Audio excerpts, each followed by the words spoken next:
Nous sommes, on va dire, le premier producteur de beurre de cacao aujourd'hui dans le monde.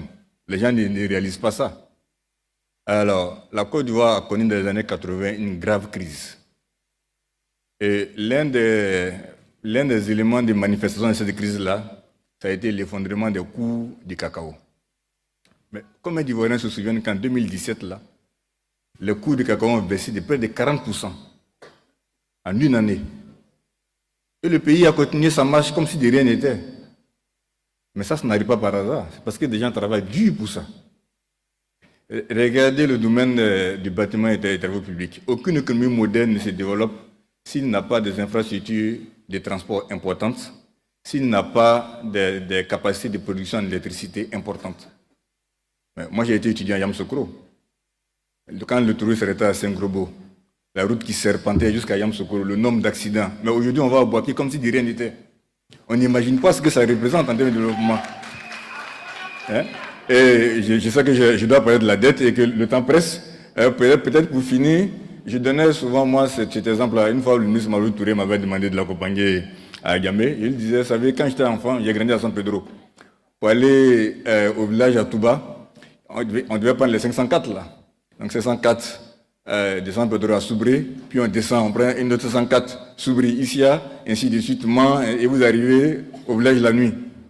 Mais aujourd'hui, en une heure, vous avez un avion qui vous descend en Man, et puis 150 km de route, vous êtes arrivé au village. Ça, c'est en une génération qu'on a réglé ça. On n'imagine pas les sauts que nous sommes en train de réaliser.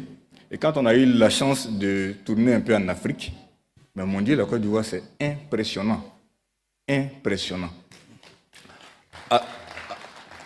Alors, vous m'avez posé la question sur la dette.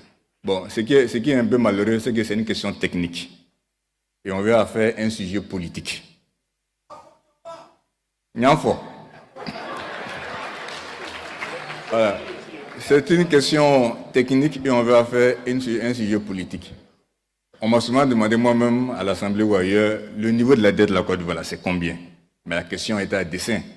C'est pouvoir dire, ah, vous avez vu, ça fait plus de 25 000 milliards, c'est trop. Un chiffre nominal de la dette en lui-même, ça ne veut rien dire. Parce que, revenant des exemples de M. Tout-le-Monde, hein, un directeur, un jeune cadre qui a commencé à travailler hier, peut avoir aucun crédit. Parce qu'il n'en a même pas la capacité pour le moment. Donc lui, son niveau de dette, c'est 0. Son grand patron, qui a pris un crédit à la banque de 50 millions pour construire une maison, lui, il a une dette de 50 millions. Donc vous asseyez, vous dites, ah mais vous avez le patron, il a 50 millions de dettes. C'est que vraiment, il y a la rue. Et le jeune cadre là, qui n'a aucune dette, lui, sa situation est bonne. Vous voyez, c'est le type de raisonnement qu'on fait. Comme la Côte d'Ivoire a plus de 25 000 milliards de dettes, alors le pays est dans une situation terrible. La dette, vous la comparez à vos revenus. Alors, vous avez différents types d'indicateurs. Mais je ne vais peut-être pas entrer dans ces détails-là. Mais c'est suivant votre niveau de revenus. Si vous avez, on va dire, une dette de 50 millions pour construire une maison, où on vous coupe, je dis n'importe quoi, peut-être 200 000 francs par mois, là, vous avez un salaire de 1 million. Ce n'est pas un problème pour vous. Mais celui qui a une dette de 500 000 et qui a un salaire de 50 000, on lui coupe 30 000 francs par mois. C'est compliqué pour lui. Vous voyez, très très compliqué. Donc, on va regarder quel est votre niveau de richesse. Le PIB de la Côte d'Ivoire est passé de 13 000 milliards quand le président Ouattara est arrivé au pouvoir à 50 000 milliards aujourd'hui. Le budget de la Côte d'Ivoire est passé de 3 000 milliards quand il est arrivé au pouvoir à 13 000 milliards aujourd'hui. Donc, les ressources du pays se sont accrues de façon importante. Donc, rapporté à ces ressources-là, on a une dette qui est largement soutenable. Mais là encore, ça ne suffit pas pour tirer des conclusions sur votre dette. Moi et M. Broua Pascal, on peut avoir contracté la même dette de, on va dire, 10 millions de francs CFA auprès de 2 banques. Moi, je rembourse ma dette sur 15 ans à 5% d'intérêt. M. Bouraka Pascal rembourse sa dette sur 5 ans à 8% d'intérêt. Même si on a le même niveau de dette, il va avoir des problèmes, lui. Alors que moi, je vis dans l'aisance. Donc, quand on analyse encore la dette d'un pays, on regarde ces aspects-là. Ce qu'on appelle les indicateurs de liquidité. Est-ce que le service de la dette qu'il paye là, par rapport à ses revenus, ça lui permet de tenir? Et là encore, dans le cas de la Côte d'Ivoire, mais la Côte d'Ivoire tient sans problème.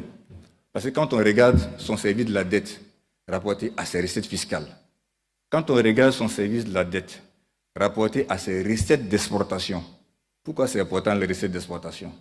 Parce que la dette là, ne se rembourse pas en francs CFA, bien souvent. Ça se rembourse en devises, en euros ou en dollars.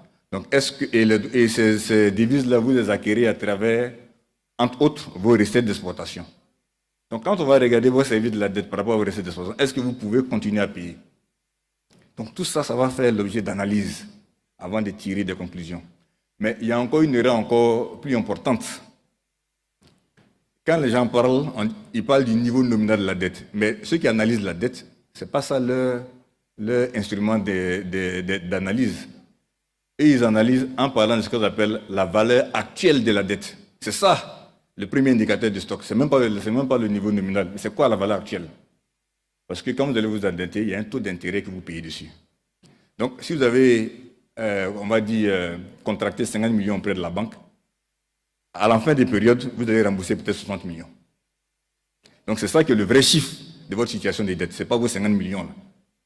Et donc, tout ça, on regarde ça pour voir comment vous vous comportez. Et on regarde ça, pas sur 1 an, pas sur 2 ans, sur 20 ans. Et c'est quand on a fini de regarder tout ça là sur 20 ans, qu'on dit, ah, sa dette est soutenable ou ça ne l'est pas. Mais même là encore, ce n'est pas suffisant pour tirer des conclusions. Parce que quand on a fini de faire ce travail-là, on va se dire, mais écoutez, dans la vie de quelqu'un, comme dans la vie d'un État, des accidents peuvent arriver. Il peut y avoir des situations difficiles, par exemple la chute des prix des matières premières, brutalement. Est-ce que vous serez en mesure de continuer à payer votre dette? Donc on fait des scénarios, on fait ce qu'on appelle des tests de résistance sur ça. Des scénarios rares mais plausibles. Et c'est quand on a fini de faire tout ce travail-là qu'on dit, soit votre risque de surendettement, il est faible, soit votre risque de surendettement, il est modéré, soit votre risque de surendettement, il est élevé, soit votre risque de surendettement, il est avéré. Dans le cas de la Côte d'Ivoire, le risque de surendettement, à quand on a fini de faire tout ce qu'il vient de dire, là, il est jugé modéré. Mais je vais ajouter encore autre chose. Même si par extraordinaire, on venait à dire que le risque de surendettement, il est élevé. J'ai donné cet exemple la dernière fois à la télévision quand on m'a posé la question. C'est comme la tension. Si vous avez une tension de 14, vous avez une tension qui est un peu plus élevée que la normale. Ça ne veut pas dire que vous allez mourir demain. Ça veut dire que vous devez vous contrôler, vous devez faire attention à ce que vous mangez, à faire du sport, ainsi de suite. Et même, peut-être que vous allez vivre plus longtemps que quelqu'un qui a une tension de 12. Vous voyez? Donc, même si demain, on doit dire, non, le risque de surendettement est élevé, mais ça ne veut pas dire que le pays est proche de la banqueroute. Ça veut dire qu'il doit mieux regarder ses politiques de mise en œuvre de telle ou telle chose pour que, globalement, les choses se passent au mieux. Donc, voilà ce qu'on peut dire en quelques mots, de façon relativement simple, sur la question de la dette. Mais ce qui est triste, c'est une question technique. Et les techniciens travaillent, ils sortent des rapports là-dessus. Malheureusement, des politiques s'en emparent, ils tirent un chiffre, et puis à partir des chiffres-là, ils tirent toutes les conclusions sur la vie d'un État, alors que c'est infinitésimal. Il faut au moins 5 variables à regarder pour commencer à tirer des premières conclusions sur la dette d'un État, plus tout ce que je viens de dire. Là. Voilà ce que je viens de dire. Merci, monsieur.